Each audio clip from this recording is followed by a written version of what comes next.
so much the white supremacy in sports, and it's very sad. I think it's very sad and unfortunate, especially not just for athletes, not just for professionals, but for people who are in college. And I'm going to show you exactly what I'm talking about. I want to tell you how I first came to realize this, how I first came to notice this. But somehow or another, this school ended up with a Mexican high school coach. What happened, there were two basketball players. These two were on the court. I was on the court, and the coach was on the court. Four people on this half court. So the Mexican kid was a senior. The other kid was a black kid who was a sophomore. And what I want you all to get from this is, parents, you got to start paying more attention.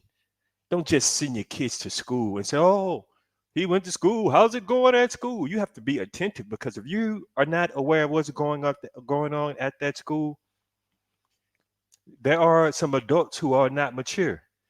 And there's some students that they don't like, that they treat like fellow adults, or they don't like them because of their race, or they don't like them because it's a ton of reasons.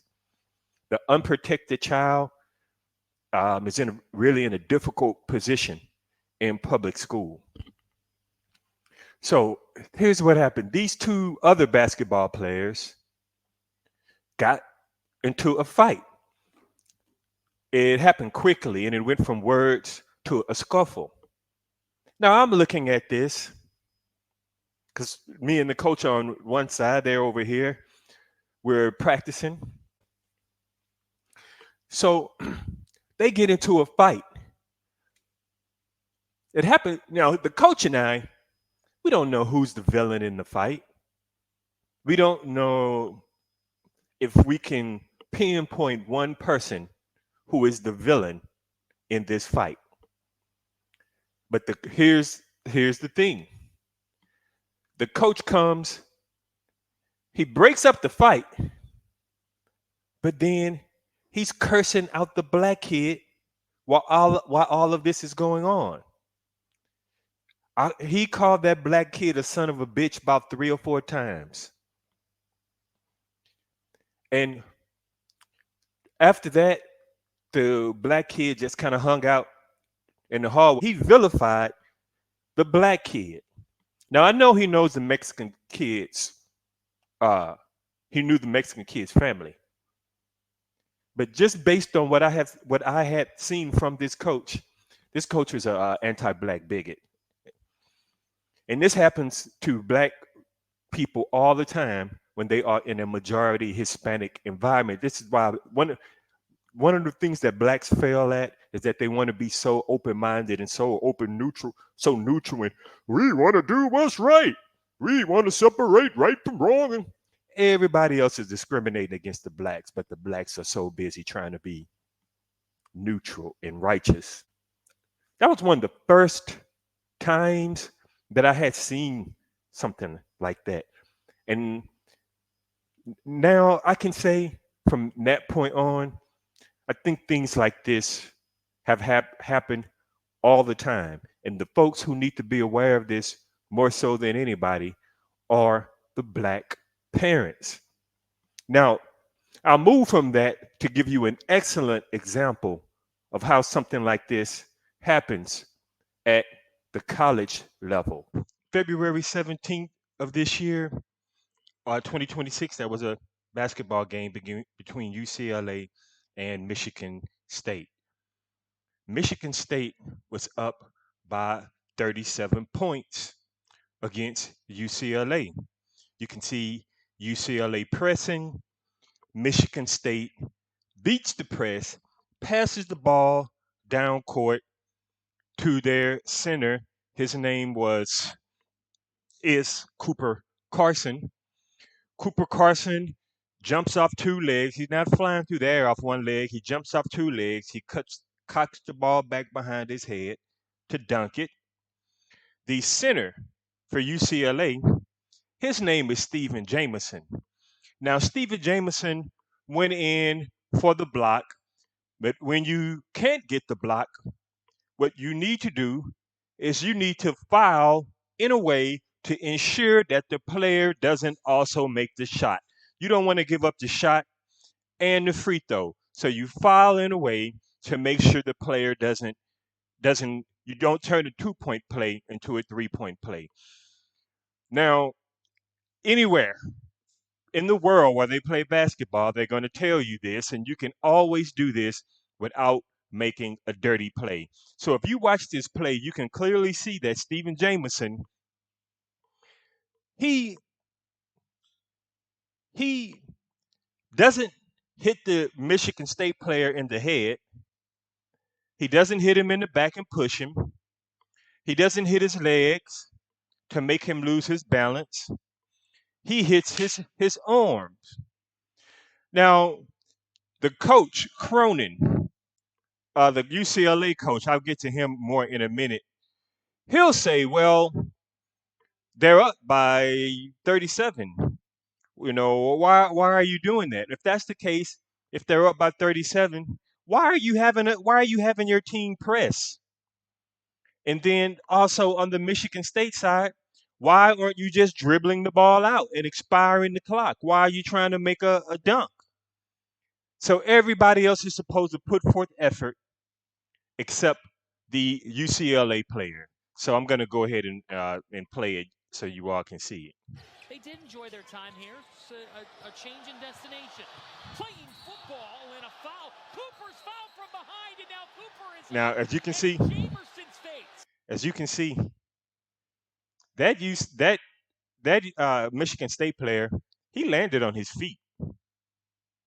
It's not like he was wiped out and landed on his head or something like that. He landed on his feet, but the whole ordeal scared him. And you can see he jumped up excited. Stephen Jameson didn't even move towards him. He just stood his ground. I'll play it for you again. And I saw it in slow motion. I'll play it for you again. They did enjoy their time here. It's a change in destination. Playing football and a foul. He hit that arm. So if I can see it, and do you think that the people standing right there on the sideline should be able to see it? So here's what happened. And in Jamerson's face,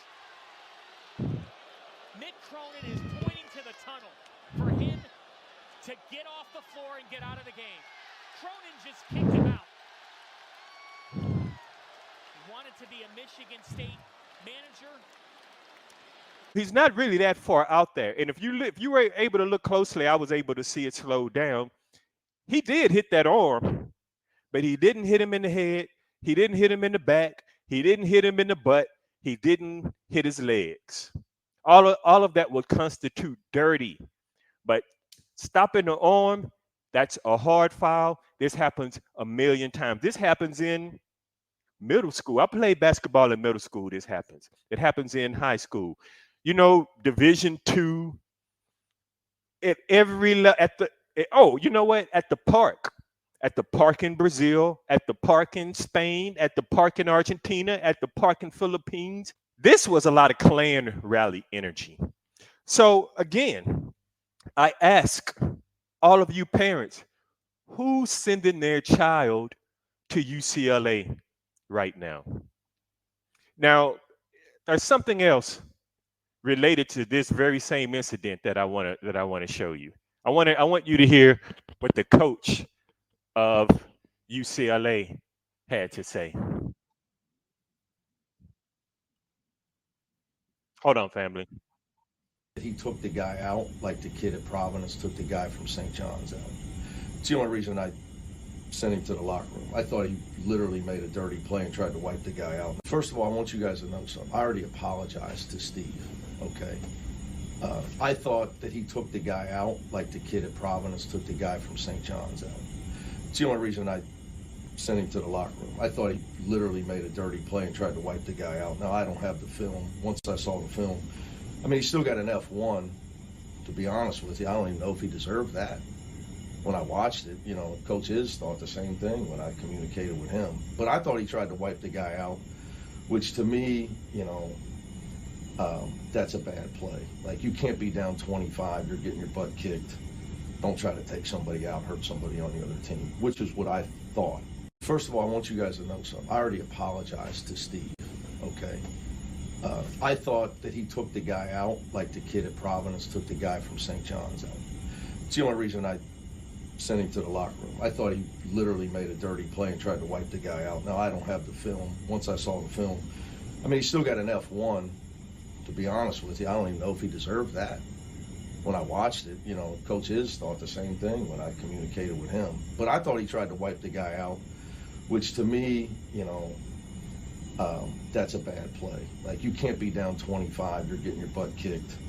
Don't try to take somebody out, hurt somebody on you. You are right there. You're watching it. Just like Coach Izzo from Michigan State, who never thought it was a dirty play.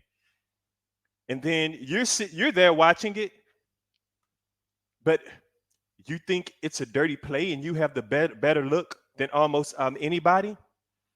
Let me tell you folks what's really going on.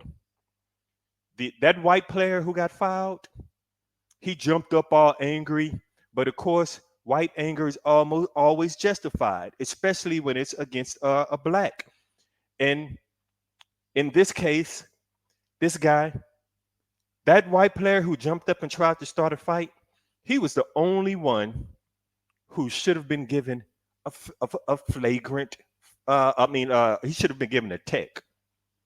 Now, if you don't want to call a tech because you understand why he was afraid or why he was angry, all right, give him the benefit of the doubt, fine. But why do you want to throw a flagrant at the player, at the UCLA player, Stephen Jameson? So his coach, that UCLA coach is named Mick Cronin. Not Mike Cronin, Mick Cronin. This was just straight up Klan rally energy that Mick Cronin had. Just straight up Klan rally energy. And that's why he responded like that. And then here's the thing. Mick Cronin, I'm going to tell you guys something about Mick Cronin. Mick Cronin is supposed to be a defensive coach. So, and if you listen to some of the interviews of Mick Cronin, what is he saying?